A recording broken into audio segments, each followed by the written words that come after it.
was 1814. That was when we dissolved the union with the Danes. In 1814, the wars that had been going on in Europe for a decade, called the Napoleon Wars, were going towards an end. In the Napoleon Wars, the common Danish-Norwegian king chose the side of Napoleon, which proved to be the wrong side, but he had his reasons. But it proved to be the wrong side because Napoleon lost in the final end. In Sweden, they had a king who was beginning to be rather senile. He was alone, he was not married, there were no prospects for an heir. So what the Swedes did, that was to look against France. And in France, there was a general in the army of Napoleon, and his name was Jean-Paul Bernadotte, and he was offered the throne of Sweden. He was adopted by the Swedish king, come to Sweden and take over the Swedish throne. Young, fresh blood. And that was in 1814. He became king first in 1818 when the old Senile king died, but in effect he was the ruler from day one. And he was a smart guy, because when he came up there to Stockholm, he said to the authorities in Sweden that we should join the quartet who are fighting against Napoleon, my former boss, because that might be advantageous for us. Because some years before, in 1809, Sweden had lost Finland to Russia in the bilateral war, because Finland was at that time a Swedish domain. So he thought that if he would join the forces fighting against his previous boss, he might do some negotiation and perhaps get a compensation in the form of Norway. So he contacted the four were the Russians, the Austrians, the Prussians, that's the Germans, and the English. That was the quartet. And he told them, I will join you under the provision or condition that if we win, I shall have Norway as a war prey.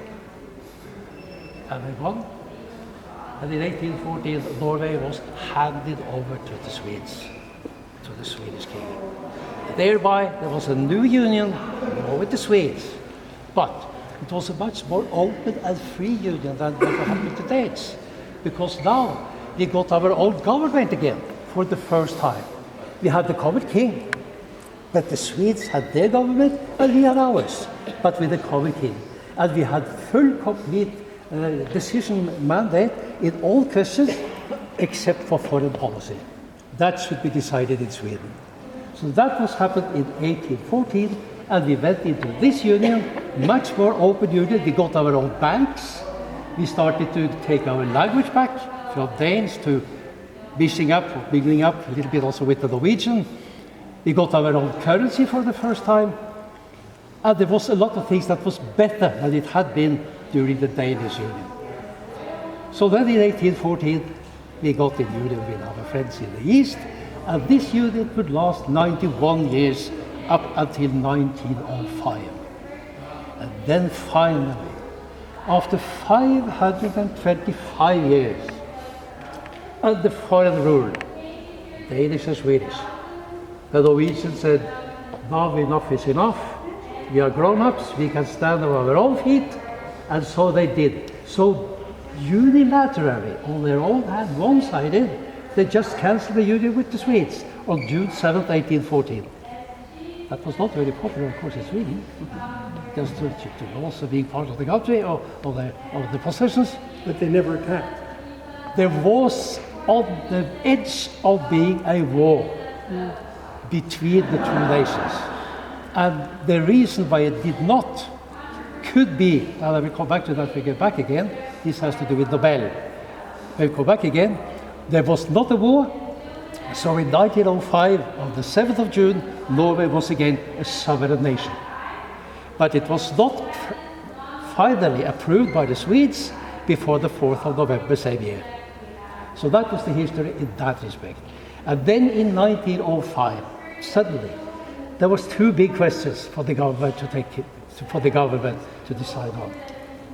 What should be the future political status of Norway? Should it be a monarchy as it had been for so many years, or perhaps we should change to a republic?